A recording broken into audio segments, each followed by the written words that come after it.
তোমার জীবন বাঁচিয়েছে, আজ তুমি তাকেই ভুলে গেছো? কি আবল তাবল কথা বলছেন আপনি? হ্যাঁ, আমি ঠিকই বলছি। তোমার স্ত্রীকে একটা ছেলে পাগলের মতো ভালোবাসতো, সে আজ মৃত্যু সজ্জায় শুধু তোমার স্ত্রীর কারণে। কিডনি দেওয়ার পর তার ফুসফুসে ক্যান্সার হয়েছে। কি বলছেন ডাক্তার বাবু? ইলিয়াসের ক্যান্সার হয়েছে? হ্যাঁ, সে শুধু দিন রাত তোমার ছবি দেখে আর কান্না করে। তাই তোমার কাছে হাত জোড় করে বলছি, তুমি একবার ওর সঙ্গে দেখা করো, ও যেন শান্তিতে মরতে পারে। তুই না, এত কিছু হয়ে গেছে, তুমি আমাকে একবারও বলার প্রয়োজন মনে করোনি? যে তোমার জন্য এত কিছু ত্যাগ করেছে, তাকে তুমি কেন ছেড়ে দিয়েছো? কি দোষ ছিল ওর? ওর একটাই দোষ ছিল, অসহায় মানুষদের উপকার করতো।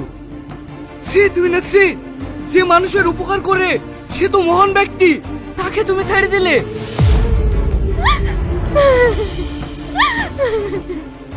তুমি আর আমাকে এইভাবে অপমান করো না।